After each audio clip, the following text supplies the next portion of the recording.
Hello friends, आप सभी का स्टडी हार्ट चैनल पे स्वागत है। मैं अशोक चोपड़ा। आज हम कुछ इंपॉर्टेंट करंट अफेयर्स देखेंगे, जिसमें पहला है HSPDV।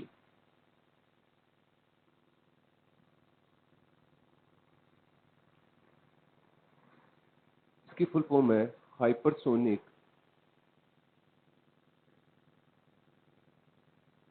Technology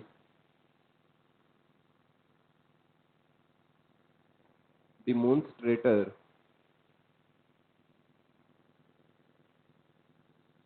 vehicle.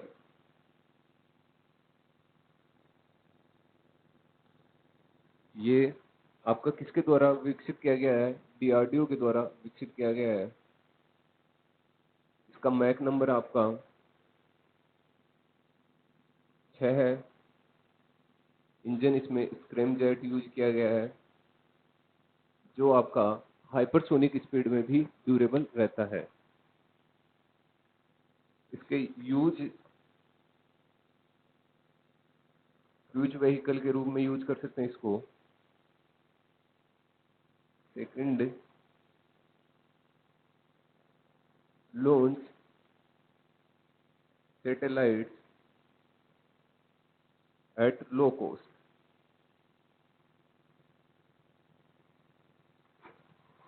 अभी यहाँ पे मैक नंबर आया है, तो मैक नंबर क्या होता है?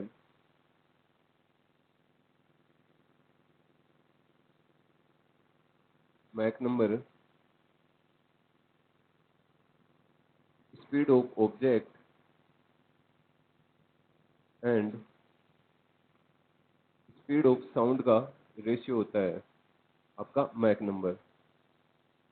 अब मैक नंबर इनका रेशियो होता है। अगर मैक नंबर 1 से कम है, मैक नंबर आपका 1 से कम है, तो उसको बोलते हैं सबसोनिक।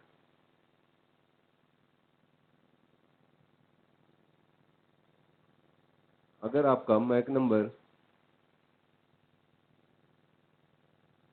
1 के बराबर है, तो उसको बोलते हैं ट्रांससोनिक।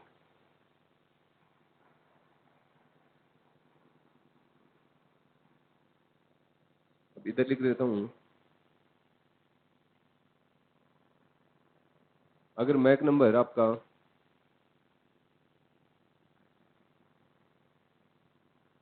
1 से बड़ा है,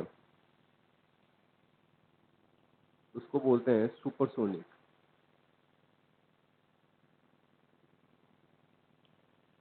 अगर मैक नंबर आपका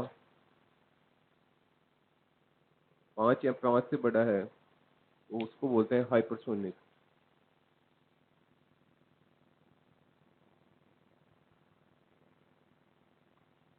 तो मैक नंबर का क्लासिफिकेशन भी आपके लिए इम्पोर्टेंट है। और ये जो DRDO ने डेवलप किया है, ये STDV की फुल फॉर्म इम्पोर्टेंट है। टाइप ऑफ इंजन स्क्रैमजेट है, वो है यूज। और ये अलग अलग क्लासिफिकेशन आपके प्रीलिम्स के लिए बहुत इम्पोर्टेंट है।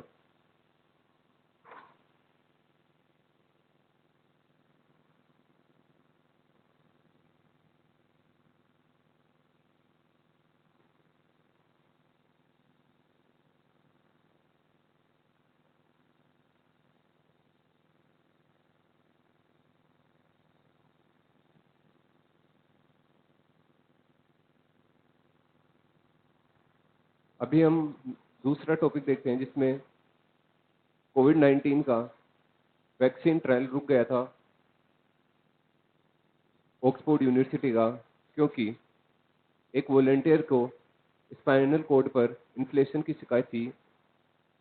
लेकिन ऑक्सफोर्ड वैक्सीन ट्रायल जो है वो फिर से चालू हो गया है, क्योंकि स्पाइनल कॉर्ड पे इन्फ्लेशन वैक्सीन के कारण नहीं थी। वैक्सीन फॉर्मेशन के लिए 4 फेजें होती है, जिसमें सबसे पहले यह है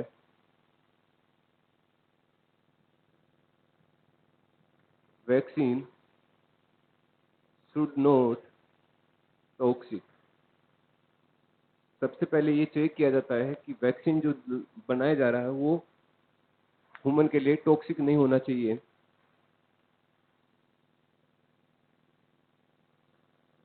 फेज फर्स्ट में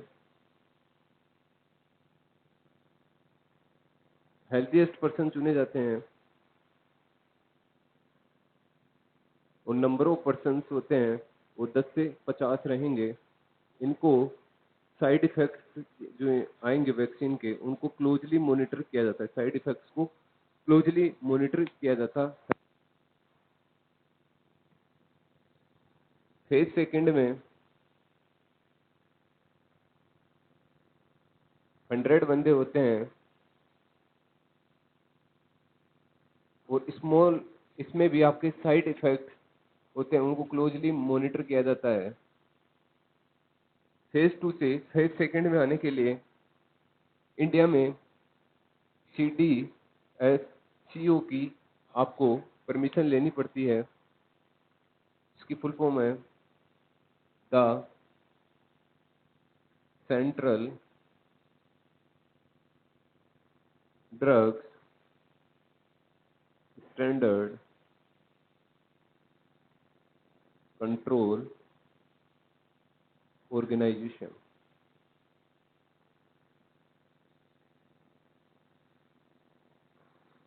फेज फर्स्ट का ट्रायल होने के बाद फेज सेकंड में आने के लिए CDSCO की आपको परमिशन लेनी रहती है।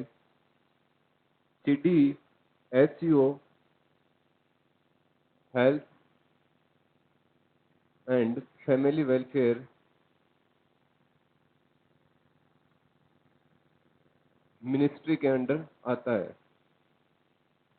अगर आपको इसकी मिनिस्ट्री पूछ ले तो हेल्थ एंड फैमिली वेलफेयर है। अभी इसको रब करते हैं फेज 3 में जाने के लिए।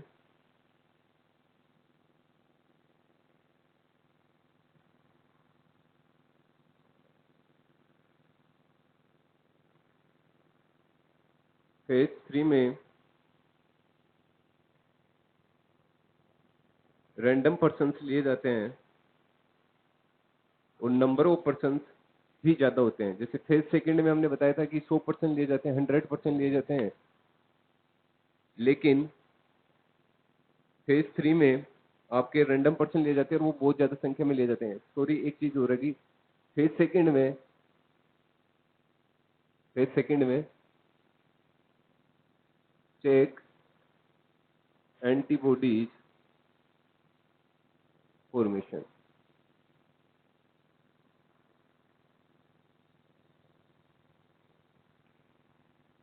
यानी कि फेज सेकंड में एंटीबॉडीज का फॉर्मेशन हो रहा है या नहीं हो रहा वो भी चेक किया जाता है।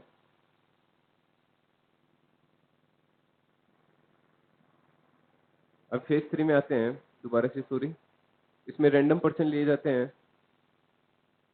और ये चेक किया जाता है कि जो न्यू ड्रग्स है वो जो एग्जिस्टिंग ड्रग है उससे बेटर होना चाहिए।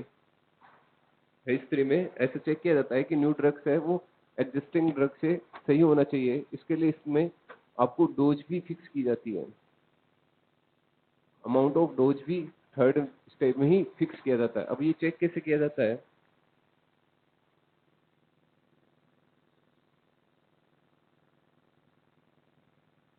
दो ग्रुप में बांट देते हैं रैंडम पर्सन को, group first and group second. Group second में न्यू ड्रग्स दिया जाता है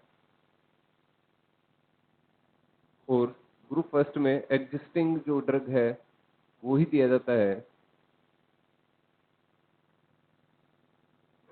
फिर इनके रिजल्ट को कंपेयर किया जाता है। अगर न्यू ड्रग्स के रिजल्ट एग्जिस्टिंग ड्रग्स से रिजल्ट से अच्छे हैं तो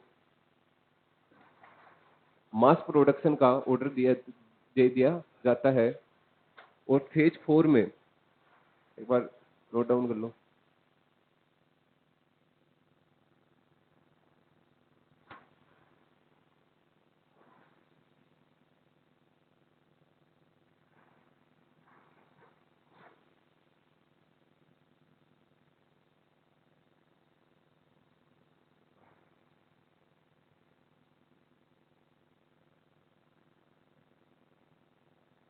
फेज 4 में आपका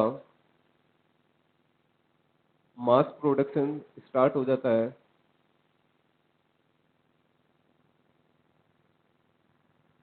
उस टाइम भी स्टोरेज, ट्रांसपोर्टेशन,